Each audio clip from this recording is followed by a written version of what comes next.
One of the hardest things we can face is criticism. Nobody likes the honest truth, and nobody likes some good feedback called criticism.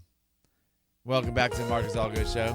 Appreciate everybody listening. Today we're going to be talking about handling criticism and how you turn that feedback into growth.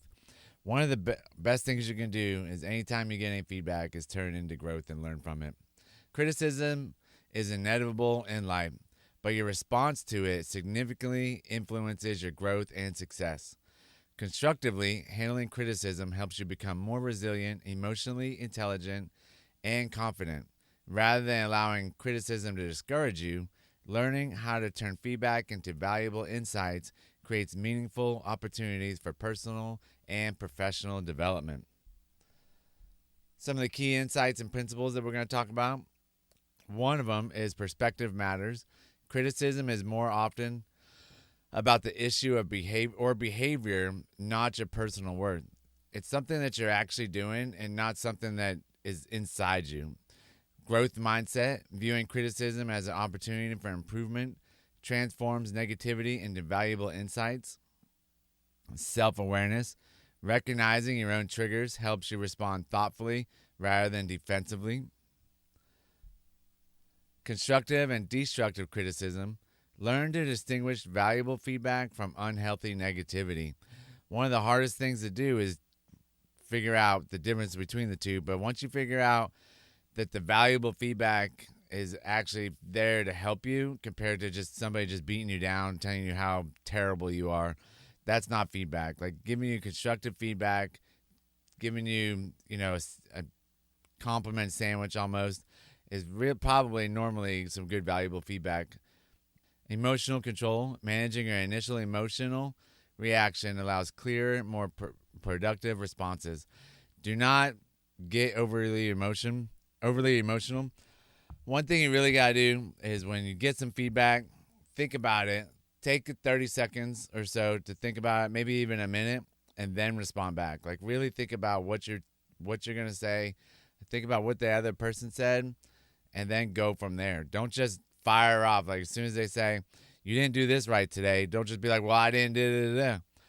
My oldest daughter always has an excuse like right away. You got to sit back, think about it, and realize what the person's saying, and then respond back and actually take it into, oh, I understand what you're saying. Some practical steps and strategies. Pause and reflect. We just talked about that. Take a moment to process the criticism calmly before responding. Ask clarifying questions. Gently seek specifics to better understand and learn from the feedback. Separate emotion from fact. Focus objectively on the actionable elements rather than emotional reactions. And that's really hard to do. We all do that. I will go through all the emotions I got and have and just ignore the facts every time. And then I have to go back to the facts and just take out the emotion and be like, yep, they were right. Express gratitude. Thanking the critic demonstrates maturity, encourages open dialogue, and reduces defensiveness. Create an action plan. Identify actionable steps to improve or address the feedback constructively. Discard helpful criticism. Recognize when feedback is unfair or malicious, and consciously choose not to internalize it. Some common challenges and solutions. Taking criticism personally. Remind yourself criticism often reflects a particular situation, not your character, not you. Focus on behaviors and actions, not self-worth. Feeling defensive or angry. Pause and take a deep breath. Allow your emotions to settle before responding.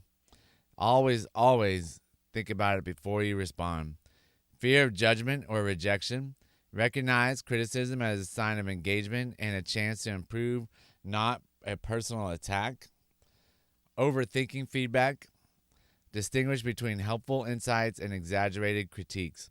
Focus only on practical, actionable elements.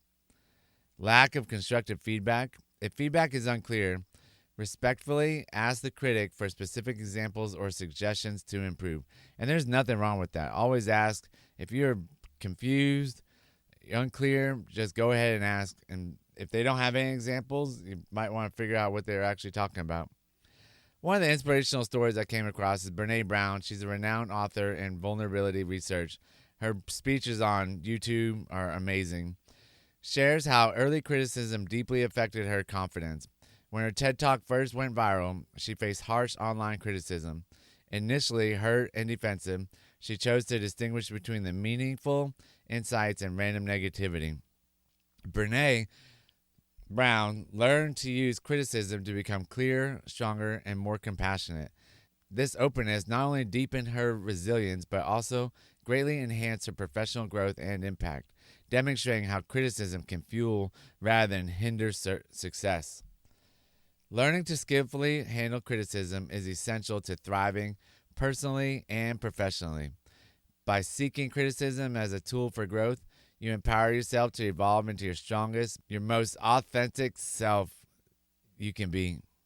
I appreciate everybody listening. That's the pod. Y'all have a great day.